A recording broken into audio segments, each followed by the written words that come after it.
지난주 이제 2주 정도 우리가 어떤 이야기를 함께 나눴냐면 예수님이 우리의 참 포도나무가 되셔서 나무가 이렇게 딱 되시고, 그리고 우리는 가지로 이렇게 딱 붙어 있는 거예요.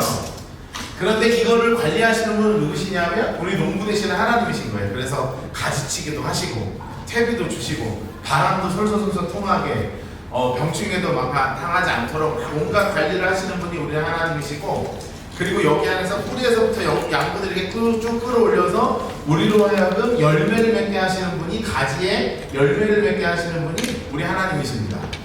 예수님이십니다. 그래서 참포도나무이신 예수님에게 우리가 받아서 성령의 9가지 열매가 우리 안에 맺어지는 것이고, 그러니까 내가 열심히 맺어져야 되는 게 아니라 하나님이 주시는 은혜와 그 역사하심으로 우리 안에 열매가 맺어지는 것이고, 또한 그 맺어지는 열매 중에 지난주에 예수님이 아주 강조하셨던 열매가 3가지였어요. 하나는 기쁨의 열매입니다. 그러니까 기쁨이 여기 안에서 솟아나는 거예요. 근데 제가 지난주 한 주간 사실 좀 마음이 어려운 게 좀 있었거든요. 교회 개척하다 보니 참 마음 어려울 때가 많아요. 너무 마음에 막 무너지기 힘든 거야. 그런데 내가 지난주 설교한 게 기쁨의 열매였잖아요. 근데 그게 진짜 기도해서 하나님, 내가 분명히 기쁨의 열매를 놓고 설교를 했는데 주님, 내가 이 열매가 좀 맺어져야 되지 않겠냐. 너무 힘든 거예요. 근데 또 어제 또 시원하게 찬양하면서 또 이제 기쁨의 열매가 맺어지고, 또 사랑의 열매가 맺어지고, 또 우정의 열매, 예수님께서 진짜 목숨을 버리는 게 진짜 찐친이야 라고 말씀하시면서 내가 너희를 위해서 목숨을 버려, 그런데 내가 진짜 너희의 친구야. 그래서 신과 인간의 관계, 스승과 제자의 관계, 이런 거 다 깨부수시고 무엇으로 바꾸셨냐면 너와 나, 예수님과 나 아주 친밀한 관계로 주님께서 우리를 그렇게 세팅을 하셨단 말이에요. 그래서 정말 내 속에 있는 이야기를 다 하고 편하게 정말 대해도 되는 분을 누구라고 그냥 딱 열어주셨냐면 우리를 구원하신 예수님이라고 열어주신 거예요. 그게 제가 지난주에 우리 남자들끼리는 진짜 친하면 뭐 막말해도 되고 뭐 욕도 좀 하고 뭐 이놈 저놈 하고 해도 된다 그랬더니 우리 아내가 여보, 여자들은 그러면 안 되는데? 그러더라고요. 전 여자가 아니고 모르죠. 그쵸? 여자한테 뭐 니은 저 니은 이렇게 하면 안 된다. 여자들끼리는 서로 존중하고 너 오늘 너무 예쁘다. 너 오늘 뭐 했어? 너 오늘 색깔 너무 예쁘다. 이런 거 해줘야지. 남자처럼 야 이거 너무 뭐 이렇게 하면 안 된다. 오케이 알았다. 내가 잘 모르지만, 여자의 세계 내가 잘 모르지만 어쨌든 여자는 여자의 방법대로 우리 예수님께 자신의 친밀함을 드러내고, 남자도 남자의 방법대로 예수님께 우리의 친밀함을 막 드러내는, 그건 정말 예수님과 우리와의 그 친밀함의 공동체가 주님이 기뻐하시는 그 아름다운 열매, 우정의 열매라는 거죠. 근데 기억을 하다 보면 무슨 일이 벌어지냐면 항상 날씨가 좋고 항상 분위기가만 좋으면 얼마나 좋겠어요, 그렇죠? 그런데 살다 보면 막 휘몰아치 오는 이제 태풍들이 있잖아요. 막 엄청난 바람이 있다고요. 게다가 비도요 옥수로 쏟아집니다. 그러니까 우리가 하나님의 나무로 그리고 열매로 이렇게 가지로 살아갈 때 그냥 늘 따뜻한 햇빛이 늘 새들이 옆에서 짹짹짹짹 지저귀고 뭐 이러는 게 아니라 그냥 막 바람 불고 막 비바람 치고 그냥 예쁜 참새나 꾀꼬리가 내 가지에 앉으면 좋겠지만, 저기 앞에 오늘 까마귀 전쟁 났었거든요. 그 앞에 까마귀 전쟁 중입니다. 지금 왜 전쟁인지 아니면 저기 앞에 족발집에서 족발 뼈를 그냥 땅바닥에 버려가지고 지금 까마귀끼리 그 살쪽에 먹겠다고 지금 한 20마리 아침부터 지금 전쟁을 벌이고요. 막 그 옆에 이제 참새 이렇게 한 10~20마리 이렇게 하나 지금 좀 얻어먹으려고 지들 싸운 데서 가서 하나 딱 먹고 오고 막 지금 남은 잔재는 제일 약간 비둘기가 해치우고 있고 막 이러고 있습니다. 그러면 이게 까마귀가요, 저는 제일 불쌍했던 게 뭐냐면 우리 그 복숭아 나무에 앉아있으면 너무 화가 나요. 저 연약한 우리 복숭아 나무, 내가 올해 열매 꼭 따먹어야 되는데 저놈 까마귀 저거 우리 그 쫓을까 말까, 그래 또 어떻게 하겠습니까? 제 볼 때 이 가지에 조그만 참새가 앉으면 부담도 없는데 이따만 까마귀가 와서 이렇게 하고 있으면 정말 스트레스 받을 거 아니에요. 그러니까 아무리 가지가 예수님께 붙어있더라 한들 온갖 것들이 우리를 방해하고 힘들게 한다고요. 예수님께서는 그거를 뭐라고 표현하셨냐면 미워한다 이렇게 표현하시는 거예요. 자, 성경을 한번 봅시다. 세상이, 자 이거 되게 중요한 거라서 색깔을 좀 구분할 건데, 볼펜 중에 파란색이 있으시면 파란색을 드시고요. 18절과 19절에 세상이라는 단어가 있으면 동그랗게 할 거예요. 세상이, 세상, 너희가 세상, 여기도 있고 세상, 그쵸? 하나, 둘, 셋, 넷, 다섯. 다음 6개. 세상. 이게 나오죠? 세상 이렇게 막 치셔야 돼요. 세상.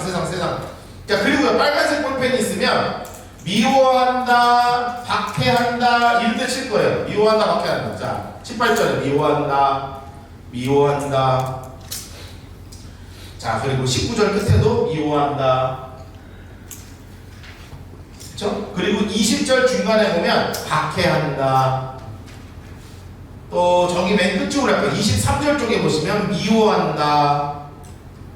그리고 23절 끝에도 아버지를 미워한다. 또 24절 끝에도 미워한다. 25절 끝에도 나를 미워한다.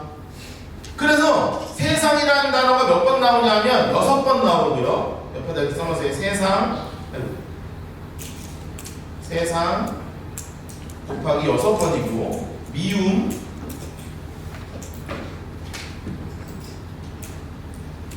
9번이란 말이에요.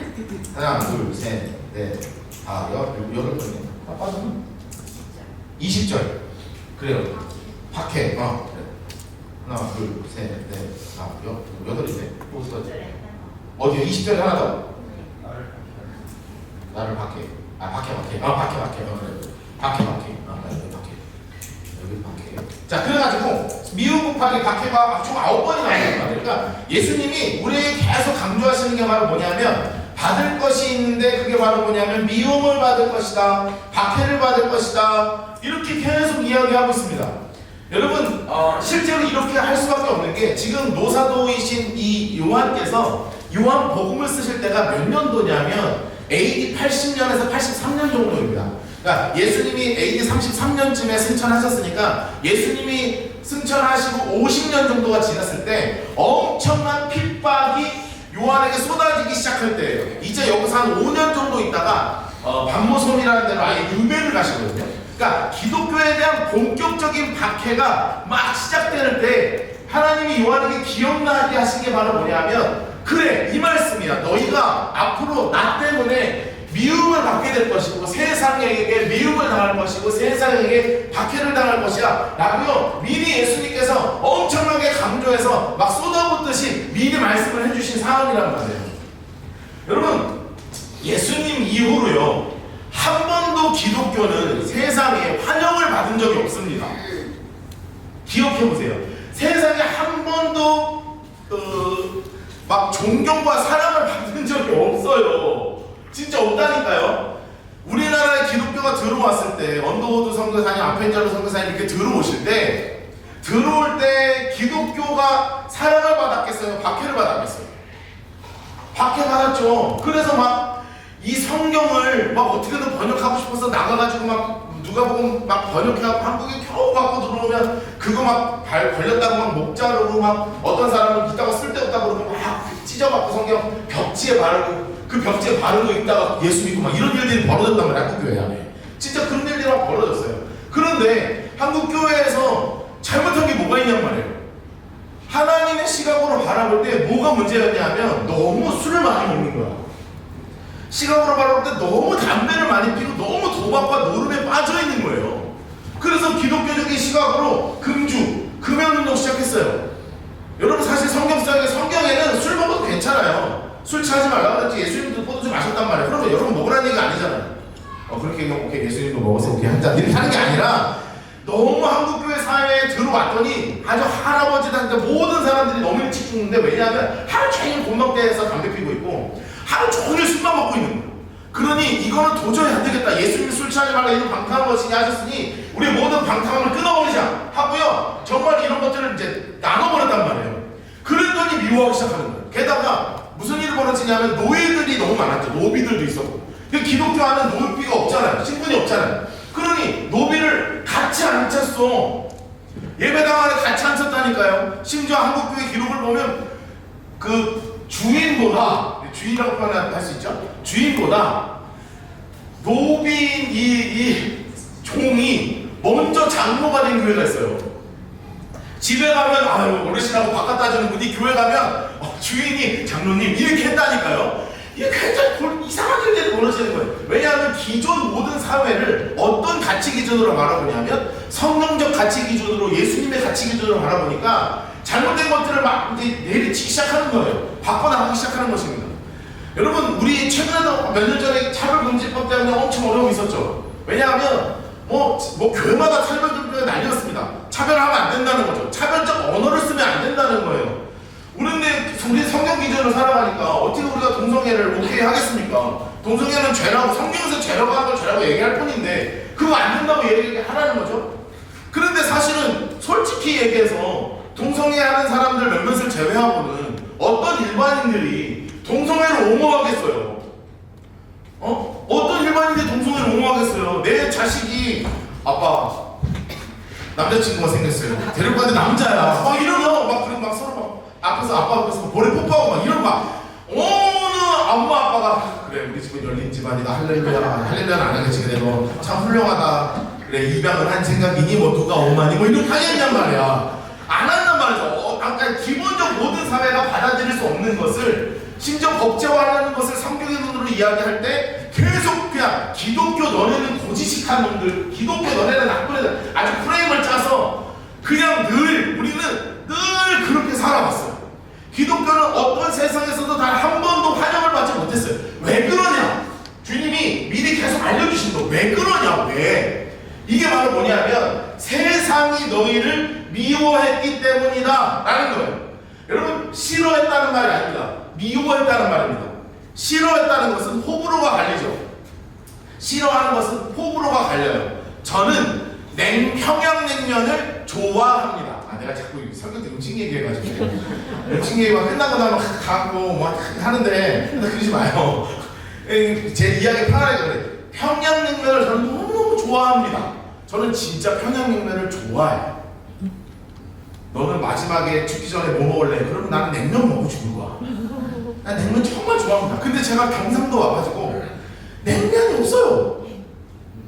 너무 힘이 들었어요. 처음에. 정말 여러분 저를 모를 거예요. 나는 정말 냉면을 사랑하는데 뭐 저기 풀무원 평양냉면밖에 파는 게 없습니다. 제대로 된 평양냉면이 없어요. 제가 특히 부산에서 우리 아내를 만났는데 속 동네 가면 뭐 먹게 온 줄 알아요? 다 밀면밖에 안 팔아.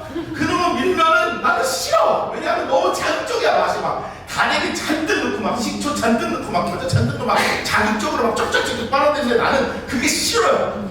그냥 슴슴한 소고기 사태 육수에 쫙, 원래는 뻥 육수입니다.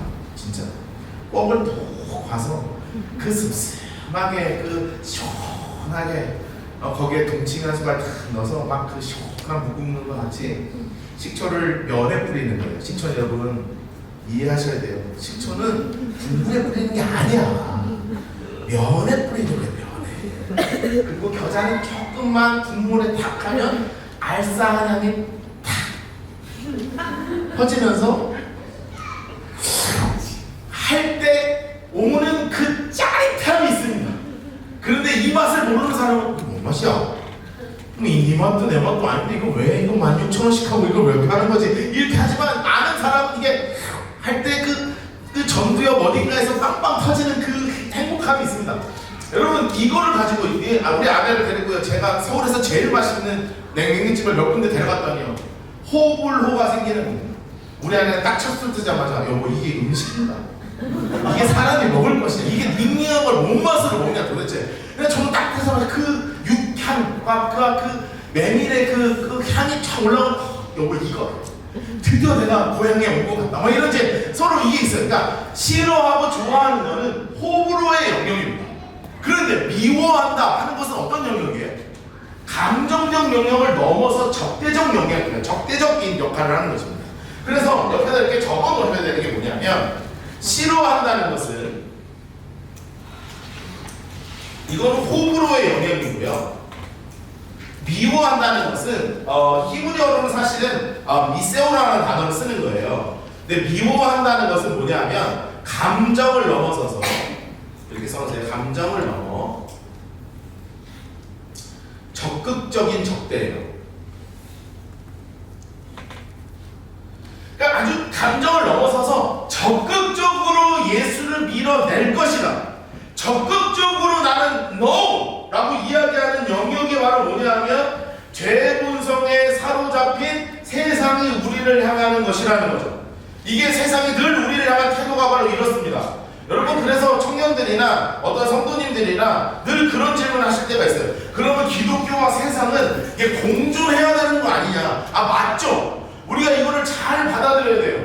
이 세상이라는 단어가 쓰인 가장 유명한 구절이 있습니다. 모든 전 세계 사람들이 다 아는 구절이에요. 요한복음 3장 16절. 하나님이 어디를? 세상을 이처럼 사랑하사 누구를 보내셨어요? 독생자를 주셨어요. 여러분, 이 말이 너무나 중요한 말인데 그 말이 똑같은 단어예요. 이 세상이라는 단어, 코스모스.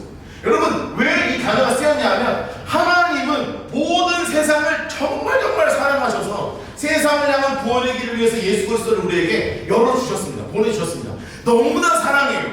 그런데 그 사랑에 반해서 이 사랑을 받아들일 줄 몰라서 이 세상의 어두움은 빛이 싫어서 예수를 향해서 적극적으로 반대한다. 적극적으로 미워한다. 그러나 그 중에 진짜 마음을 열어 주님께 가까이 가는 자들은 예수의 구원의 손에 붙잡게 될 것이다. 그 구원의 문을, 그 사랑의 문을 세상을 향하여 문을 열어주신 분이 2000년 전에 우리를 향해서 오신 예수 그리스도이십니다. 그러나 그분의 손을 붙잡지 않는 이 세상은 계속 적대하고 미워하고 우리 그리스도인들도 그 미움 가운데 거하게 될 거라고 주님께서 말씀하고 계시는 거죠. 여러분, 이런 적극적인 감정이 이 미워함이 있습니다. 그러나 우리 그리스도인들에게는 어떤 마음이 있어야 되냐면 옆에다 이렇게 써놓으세요. 세상은 품어야 하는 곳이 맞아요.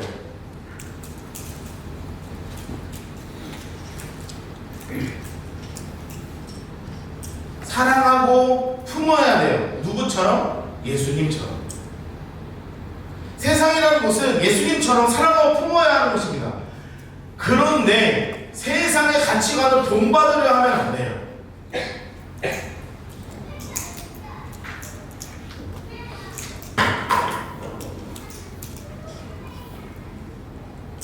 가치관을 본받으면 안 되는 곳이 어떤 곳이냐면 세상이라는 거죠. 여러분, 이것을 우리는 마음속에 잘 가지고 있어야 됩니다. 바라보는 기준이 정확해야 돼요. 예수님은 세상을 너무나 사랑하셨어. 그러나 그 사랑하시는 것을 우리는 본받아서 사랑해야지 그 가치관을 쫓아서 살아가면 안 된다고 주님께서 말씀하시는 겁니다. 자, 18절부터 좀 차근차근 읽어봅시다. 세상이 이제부터 열매인 너희를 인물 색깔을 해놓으시고, 이 너희는 누구를 이야기하는 거냐면 열매 맺는 그리스도인들입니다. 이 열매 맺는 그리스도인들을 미워하면 너희보다 누구를 미워한다고 주님께서 말씀하신 거예요? 예수님을 미워한다는 거예요. 너희보다 먼저 나를 미워하는 줄을 알아라. 하나님 색깔을 펼치면서. 그러니 너희가 세상에 속했다면 세상이 너희를 좋아하겠지, 칭찬하겠지. 그러나 너희는 세상에 속한 자가 아니오. 인물 색깔 하세요. 너희는 세상에 속한 자가 아닙니다. 도리어 세상이 내가 너희를 세상에서 택하였기 때문에 노란색으로 칠해주세요. 세상이 너희를 미워합니다. 여러분, 머릿속에 기억하기를 주님으로 축복합니다. 뭘 기억해야 되냐면 나는 예수님 거라는 거예요. 나는 예수의 가치관을 가지고 살아가는 존재라는 거예요. 나는 성경의 가치관을 가지고 살아가는 존재라는 것입니다. 이거를 우리 마음속에 꽉 붙잡아야 된다는 거예요. 우리 마음속에. 자, 그런데 내가 너희에게 종이 주인보다 크지 못하게 한다는 말을 기억해라. 사람들이 나를 박해하였은즉, 자, 너희도 어떻게 된대요? 하나님 색깔을 해서 너희도 박해할 것이다. 내 말을 지켰은즉 너희 말도 지킬 것이다. 여러분, 세상은요 우리를 박해하는데, 그러니 예수님을 박해하기 때문에 누구도 박해한다는 거예요? 우리도 박해한다는 거예요. 우리도. 여러분, 한국만 생각하시면 안 됩니다. 여러분, 우리 지금 박해 받아야 안 받아요? 여러분, 교회 갈 때 박해 받아야 안 받아요? 아무도 안 받죠? 교회 안 가면 박해를 받죠? 그렇죠? 우리는 교회를 안 가면 박해를 받지 교회를 가면 박해를 받는 게 아닙니다. 그런데 우리 교회 NK들이 꽤 많아요. 성도사님들 자녀들이 많단 말이에요. 여러분, 진짜 눈물 납니다. 진짜 왜 저렇게 힘들게 살아야 하나, 복음 때문에. 제가 이번 주도 우리 성도사님 한 분 우리 교회 오시는 분 계셔서 같이 식사하고, 그 전전주에도 우리 교회로 아이를 보내시는 선교사님 한 분 계셔서 또 같이 식사하고 하는데요, 도대체 왜 저렇게 예수 때문에 저렇게 살아야 하나 할 정도로 가슴 아프게 살고 계세요. 어느 지역은 폰이 무조건 2개여야 합니다. 우리가 후원하는 채첸이라는 지역은요, 우리 그 주부에 보면 채첸이라고도 안 쓰잖아요. 치읓이라고 써야 된다고, 공식적인 모든 문서에. 그리고 이름도 김기엽 선교사님인데 그거 그렇게 하면 안 돼요. 김기엽도 본명이 아닙니다. 그냥 가명 쓰는 거예요. 왜 그렇게 살아야 돼요? 진짜 박해받고 있어요. 진짜 쫓겨나요. 이제는 진짜 감옥 들어가요. 여러분, 지금 21세기에 그런 일이 있겠냐고요? 너무 많습니다. 예수의 이름으로 그 영혼을 하나 품고자 10년, 20년 가도 세례 받는 사람 한 명도 못 만들어도 그 땅 가운데서 예수의 이름으로 빛으로 살아내려는 선교사님들, 그리고 정말로 그렇게 살아가는 선교적 사명을 갖고 들어가는 수없는 사람들이 있단 말이에요. 정말 핍박받고 있습니다. 숨도 못 쉬어요. 달그락 소리 나면 누가 와나 쳐다보고 막 물건 숨기는 일이야. 지금도 벌어지고 있다니까요, 선교지에서는. 오늘도 그러고 있단 말이에요. 우리는 그런 감각이 없잖아요. 왜 안 오니, 왜 오니, 예배 듣니, 많이 이런 거 얘기하죠. 그런데 여러분, 지금도요, 실제적 박해가 선교 현장 가운데는 있단 말이에요. 여러분, 끊임없는 미움과 박해가 있어요. 그리고 우리가 예수님을 믿는 이상 선교지뿐만이 아니라 제가 늘 이런 얘기 하거든요. 여러분, 이 인터넷상에서 여러분 박해받기 너무 쉬운 구조 가운데 살고 있습니다. 여러분이 노는 어떤 인터넷 공동체들이 있으면, 커뮤니티 같은 데가 있으면요, 딱 이거 한마디만 쓰시면 돼요. 그리스도인입니다. 질문 받습니다. 써봐요. 오늘 자 써봐. 댓글 한 100개 그냥 댓글 한 100개 달린다. 너는 뭘 하냐, 너는 뭐 하냐, 너는 뭐 어떻게 하냐, 교회가 돈 갖고 받고 여자 막 쏟아부어 질문을 하고 나면 현타 올 걸 이렇게 치다 보면 내가 이걸 괜히 썼나 봐. 너무 막 자존감 떨어지고 나 그리스도인이 되면 안 되나 막 이런 생각 들 거예요. 여러분, 가끔 제가 커뮤니티들 이렇게 보다 보면, 인터넷 막 이렇게 서치하다 보면 그런 아주 용자들이 있어요. 저 목사입니다. 지금부터 모든 질문을 다 받습니다. 이런 분들이 있어. 정말 용기 있는 분이라고 생각합니다. 온갖 용기 난무합니다. 온갖 용기 난무하는데 정말 온 마음을 다해서 댓글을 하시더라고요. 그래서 나는 진짜 미안한데 저는 아직까지 그 정도 용기는 없어가지고, 제가 자존감이 낮아가지고 저는 목사입니다. 그래서 내가 그걸 읽으면서 내가 그 비난을 감당할 자신이 없더라고요. 내가 답변할 자신은 있어. 왜냐면 내가 뭐 답변 못하겠어. 그런데 비난을 감당할 자신이 없더라고요. 여러분, 우리가 사는 세상이 아닌 것 같지만 여전히 그리스도를 미워하기 때문에, 우리를 미워하고 하나님을 미워하기 때문에 우리를 미워하게 되어 있습니다. 여러분, 그렇다는 거예요. 21절 계속 봅시다. 그러나 사람들이 내 이름으로 말미암아 이 모든 일을 너희에게 하리니, 왜냐하면 하나님을 알지 못하기 때문이라. 하나님 잠깐만 색칠하자. 하나님이 어떤 분인지를 세상이 알지 못합니다.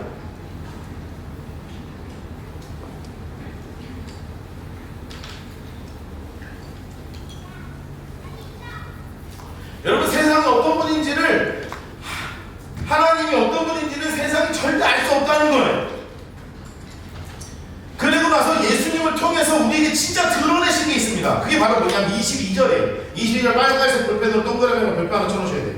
내가 와서 그들에게 말하지 아니하였다면 뭐가 없었겠다? 죄가 없으려니와 지금은 하나님 앞에 계속 치러주세요. 그 죄를 핑계할 수 없다. 여러분, 예수님께서 이 땅에서 십자가를 지신 걸로 써놓으세요. 십자가를 통해 죄가 드러난 거예요. 빛과 어둠이 드러났습니다. 써놓으세요. 빛과 어둠이 구별됐어요. 여러분, 십자가가 우리에게 주신 가장 놀라운 사건이 바로 뭐냐면 이 빛과 어둠을 온전하게 가르셨다는 것입니다.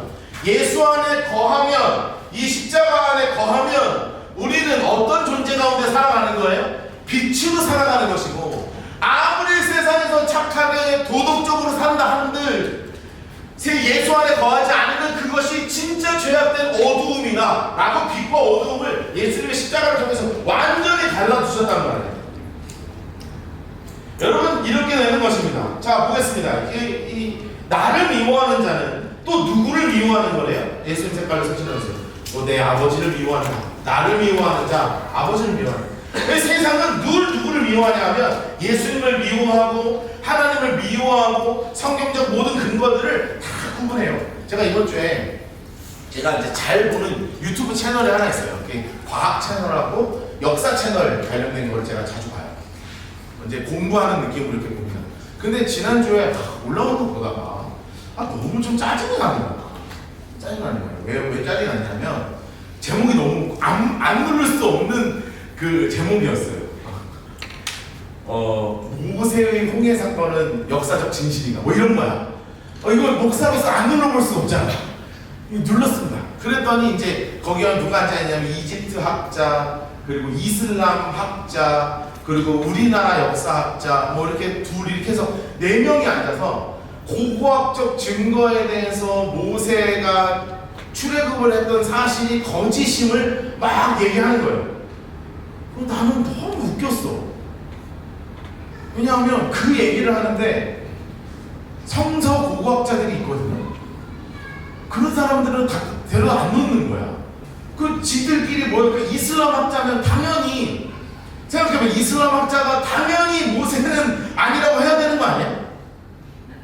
그쵸? 난 너무 당연한 결론이 나올 거라고 봐서 앉아있는 이 패널들을 보고 이집트 학자가 이 이집트를 너무 사랑하는데 이집트의 뭐 온갖 신들을 숭배하는 양반인데 이 양반이 하나님이 하신 기적을 홍해 사건과 출애굽시킨 사건을 인정하겠냔 말이에요. 너무 웃긴 거야. 나는 그걸 듣고 있는데 어차피 시작하자마자 패널 앉은 거 보고 어차피 결론은 정해져 있는데 어떤 결론으로 가나 보자. 봤더니 아니나 다를까 다 거짓되고 다 증거가 하나도 없고 아무것도 없다는 거야. 아니 성서 고급자들이 우리나라에도 세계에서도 공부한 사람들 얼마나 많은데 그 사람 하나 섭외 안 하고요. 지들끼리 이슬람 그리고 이집트 우리나라 학자들 이런 사람들이 모여서 다 누구 까냐면 하나님의 성서는 거짓이요, 하나님은 거짓이요, 역사적으로 있지 않은 일이요, 막 그런 일을 해요. 그러면서 갖다 대는 증거들은 그냥 석판에 있는 것들 이런 거야. 여러분, 나는 너무 웃겼어. 세계에서 가장 권위 있는 책이 어떤 책인 줄 알아요? 성경이에요. 역사적으로 이렇게 완벽하게 고증된 책이 없어요. 여러분, 예를 들면 이런 거예요. 여러분 혹시 그 로마의 가장 위대한 황제가 누군지 아십니까? 율리우스 카이사르라고 아세요? 줄리어스 시저. 이렇게 하면 알죠? 율리우스 카이사르가 줄리어스 시저예요. 모르십니까? 나 이거 참 이게 지식적 어떤 격차가 느껴지는데 여러분 그 기억하셔야 돼. 그냥 줄리우스 카이사르 있어요. 그럼 아주 유명한 줄리어스 시저. 이건 아시나? 막시무스 넘어져. 걔 누구지? 배치를 해?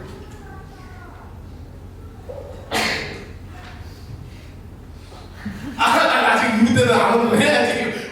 넘어져. 그거 있어요. 막 배치러가지고. 그분이 쓰신 가장 유명한 그 역사서가 뭐냐면 갈리아 연백이라는 책이에요. 이렇다 그런 게 있어. 그냥 지식적으로 들으세요. 갈리아 연백이라는 책이 있어요. 그런데 그게 실제로 남아있는 전권이 몇 번인 줄 알아요? 딱 5번. 이 5번 남아있는 걸로 역사적 완벽하게 그 당시를 그걸로 해석하고 고증한단 말이에요. 그런데 성경은 가장 완벽하게 전해져 있는 책이에요. 심지어 이게 진짜 전해져 있는가 다 궁금했단 말이에요. 1940 몇 년인가 어떤 베두인 어린이가 그게 목동 어린이가요, 심심해서 어린이들이 늘 하는 건 돌 던지는 거 아니에요? 어제도 우리 저녁에 모이는데 어린이들이 여기서 화단에서 돌 모아서 돌 갖고 놀고 있더라고. 예나 지금이나 어린이들은 장난감은 돌입니다. 근데 남자들은 돌을 가지면 동서고금을 막론하고 던집니다. 아시죠? 물 있으면 물에다 던지고 벽 있으면 벽에다 던지고 뚫려 있으면 멀리 던져요. 그거 말고 그리고 그 베드인 어린이는 어디다 던지기 시작했냐면 거기 안에 있는 동굴에다 던지기 시작한 거예요. 자, 야 누가 먼저 던지라고 제일 어깨 센 놈이 저기 있는 동굴에다가 돌 던지기 시작했어요. 그런데 갑자기 그 동굴 안에서 쨍그랑 소리가 나는 거야. 쨍그랑 그 베드인 어린이가. 그래서 올라갔어요. 와 항아리 하고 왔더니 종이 쪼가리가 있네. 그래서 그걸 주웠어요. 그리고 자기 동네 고고학자한테 그 보물상이죠. 그 뭐라 그래야 모르는 사람, 그 사람한테 갔다가 5불인가 주고 팔았어. 2불인가? 와, 그래서 한 4장 사먹어가지고 너무 행복해서. 근데 이 사람이 보고 이게 성령인 거야. 뭐지? 예루살렘으로 갔습니다. 예루살렘 아주 유명한 학자한테 보여줬어요. 학자가 이거를 보자마자 소름이 돋는 거야. 이거 어디서 났냐? 저기 베두인이 사는 사해 지역에서 났다. 가자.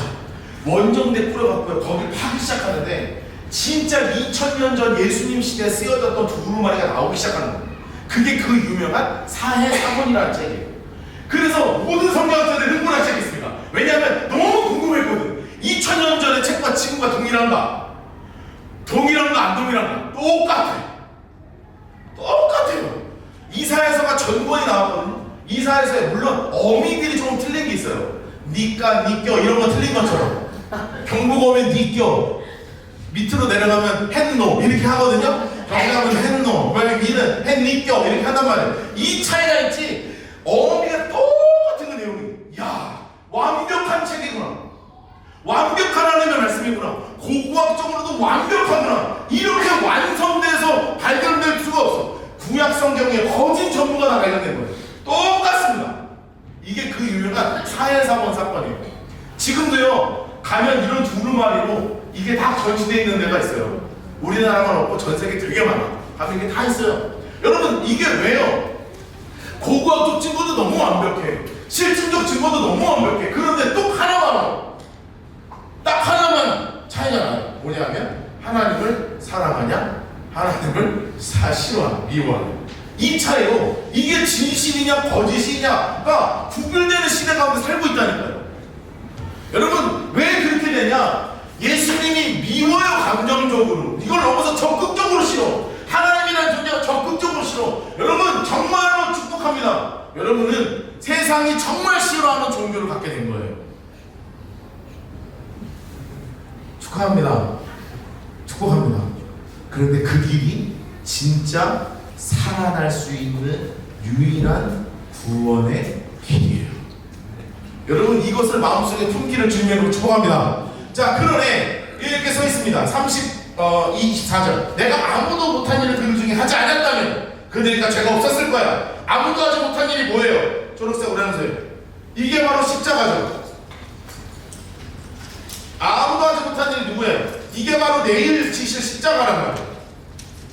그리고 플러스 부활이란 말이에요. 4일 뒤에 부활하시잖아요. 3일 뒤에.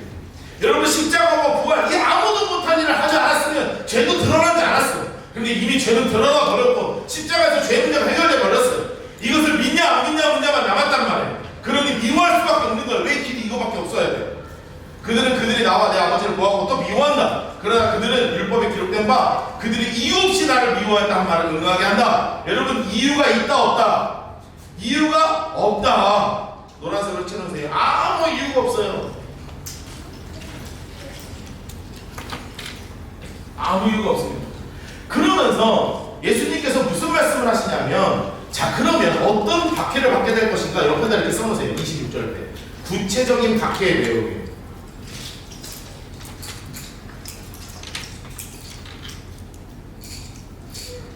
자, 구체적인 박해가 어떻게 받게 될 것인가? 앞으로 이렇게 받게 될 거다라는 거를 이미 이 요한복음을 읽는 시점에서는 사람들이 다 공감하고 있었단 말이에요. 자, 그런데 그 박해의 본격적 시작점이 어떤 시작점이냐? 바로 성령의 임재가 시작점이에요. 옆에 이렇게 써주세요. 성령의 임재가 박해의 시작점이라는 거예요. 성령의 임재가 완벽한 박해의 시작점입니다. 내가 아버지께로부터 너희에게 본을 보내사, 하나님 인물색 하나님색 걸려놓으시고 너희에게 본을 보내사, 곧 아버지께서 나오시는 진리의 성령, 이분이 오실 때 그가 누구를 증언하신대요? 예수님을 증언하신다는 거예요. 그가는 성령님, 나를, 예수님이죠. 그래서 성령님을 통해서 누가 드러나기 시작하냐면 예수님이 드러나기 시작하는 것입니다. 그래서 성령이 임재하시면, 옆에 이렇게 써놓으세요. 성령의 임재는 첫 번째, 예수님이 어떤 분인지를 깨닫게 돼요.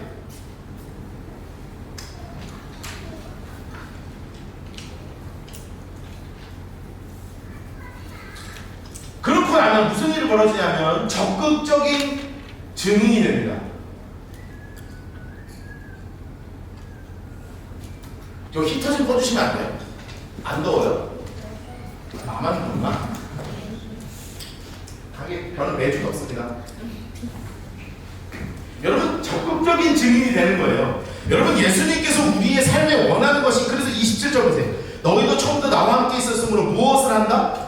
증언을 한다. 이렇게 나오잖아요. 주님께서 분명히 말씀하십니다. 증언을 한다. 증언을 한다. 여러분 주님께서 우리의 삶에 원하시는 삶은 어떤 삶이냐면 증인의 삶이에요. 증인의 삶. 나의 나됨을 드러나는 것이 아니라 나를 만드신 하나님을 드러내는 그 증인의 삶 말이에요. 다시요. 나의 나됨을 드러나, 나의 잘남을 드러내는 존재가 아니라 나를 이렇게 만드신 그 하나님 그분 자체를 드러내는 존재 말이에요. 여러분 정말로 우리 라이트하우스 포함 성도들은 증인의 삶을 살기를 주님으로 축복합니다. 여러분 잘났죠? 여러분 괜찮은 존재들 맞아요. 여러분이 생각하는 게 다 맞아. 그 여러분 좋은 길 가고 있어요. 맞다니까요. 그런데 그 길을 가게 하신 분은 누구? 빨리 대답해요. 그 길을 가게 하신 분 누구? 하나님이란 말이에요. 그 길을 기획하신 분 누구? 하나님이시라는 거예요. 그것을 이루시는 분 누구? 하나님이시라는 거예요. 우리의 모든 삶에 위대하게 영광받으실 분 누구 한 분? 하나님이라는 분. 여러분 이것이 우리의 증인된 삶이란 말이죠. 물론 내가 돈 번 거지. 물론 내가 공부 열심히 한 거죠. 그런데 돈을 번다고 열심히 산다고 그게 다 해결되냔 말이에요. 안 된단 말이죠. 이거를 이루시는 분은 누구여야 합니까? 하나님이셔야 합니다. 여러분 제가 요즘 우리 교회 이렇게 오시는 분들, 방문하시는 분들이랑 또 이렇게 한 번씩 손님처럼 오시는 분들이 계시는데 우리 교회 딱 들어오자마자 다 무슨 얘기 하잖아요, 그죠? 아 이거 미국 교회 같다는 거야. 아메리칸 스타일, 아메리칸 스타일. 그래서 다 물어봐요. 여기 이태리는 누가 했어요? 누가 했겠어요? 제가 했죠. 어쩔 수가 없었어요. 그런데 제가 여기서 끝나면 다 누구의 영광 받는 거예요? 저의 그 어떤 미적 감각과 그리고 이런 배치를 향한 그 어떤 그 아주 센시티브하면서 아주 조화로운 이런 거죠. 저 통창과 이런 거 다 내가 뭐 하려면 얼마든지 할 수 있지. 하려면 얼마든지 할 수 있지. 그런데 제가요 여기서 막 그런 마음이 올라올 때가 있어요. 난 역시 센스가 막 이렇게 하고 싶은데 늘 내 스스로 하나님 앞에 겸손하게 늘 내 스스로가 이 모든 것을 주신 지혜를 주신 분은 누구? 하나님. 이것을 이루신 분은 누구? 하나님. 저는 그 고백을 할 수밖에 없단 말이에요. 왜냐하면 이렇게 예쁘게 한다 한들 하나님이 재정을 쏟아부어주지 않으셨으면 우리 아무것도 못했습니다. 하나님이 이끄시지 않으셨으면 아무것도 못했습니다. 사람들이요 우리 교회 요즘 막 지난주 한 110명 우리 예배 드렸거든요. 지금 1부, 2부 나눴는데 2부 몇 명까지 지금 이제 머릿속이 좀 아파요. 지금 네. 근데 막 이렇게 모인다 그러면 사람들이요 오 능력의 종, 이야 역시 뭐 다르네. 뭐가 다르나? 내가 전도에서 온 사람이 하나도 없는데 다 하나님 찾아온 분들인데 다 하나님이 보내주신 분들인데 여러분 이 교회에 이루어지는 것 누가 다 하신 것? 하나님이 하신 것. 모든 영광 누가 받으실 분? 하나님 받으실 분. 여러분 우리의 마음의 중심에 이 마음이 증인된 마음이 온전하게 있기를 주님으로 축복합니다. 그런데 이러고 났더니 사람들이 이제 어려움이 당하잖아요. 16장에 이렇게 말씀하시는데 넘기세요. 16장에 이렇게 말씀하시는데 내가 이것을 내가 미리 말한다. 옆에 써놓으세요. 너네 힘들까봐 너네 힘들까봐 미리 말한다. 이 뜻이에요. 예수님께서 너네 힘들까봐 내가 미리미리 알려줄게. 너희로 실족하지 않게 한다. 이게 뭐냐면 실망하지 말라는 거예요. 왜냐하면 너희가 당할 구체적 고난이 있다는 거예요. 초록색으로 너희를 출교할 때, 심지어 때가 이르면 너희를 죽일 때, 그럴 때마다 뭐라고 생각하라고요? 이것이 하나님을 섬기는 일이라는 것을 생각하라는 거예요. 우리가 핍박을 당하고 미움을 당할 때 믿음으로 인해서 그러면 이것 자체가 하나님을 섬기는 일이구나. 그들이 이런 일을 할 것은 아버지와 나를 알지 못하기 때문이구나 라고 머릿속에 생각하라는 거예요. 오직 너희에게 이 말을 한 것은 너희로 그때를 당하면, 고통을 당하고 힘듦을 당하면 내가 너희에게 말한 이것을 기억나게 합니다. 기억나게 합니다. 하나님 색깔 해보세요. 근데 사실 처음부터 이 말 하지 않고 이제 내일 나 죽으니까 말하는 거야. 내일 우리 이별이니까 말하는 거야. 왜냐하면 내가 그동안 너랑 함께 있었지만 이제부터는 진짜 이 고난이 시작이란다 라고 주님께서 말씀하시는 그런 데 있잖아요. 제가 오늘 설교를 준비하면서 정말 이 생각이 내 마음을 너무 사로잡았어요. 왜냐하면 우리는 지금 복음에 의해서 핍박을 받는 사람이 사실상 여기 아무도 없어. 그렇죠? 그럼 이게 피부에 와닿을 리가 없죠. 내가 아무리 설명을 한들 피부에 와닿는 사람 있어요? 한동대에서 예수 믿는 걸로 핍박을 하는 학교예요. 채플 들어라, 코피 터져서 새벽 예배 뭐 이런 거 막 플랫 뜯어먹고 붙어 있고 말이야. 왜 코피 터져서 새벽 예배를 하냐? 우리 교회는 그런 거 안 합니다. 자기가 알아서 시간에 맞춰서 기도하라 이렇게 해야지. 왜 코피 터져가면서까지 새벽 기도를 해야 돼? 뭐 이런 거 안 뭐 그런 교회니까 우리는. 뭐 누구 핍박해요?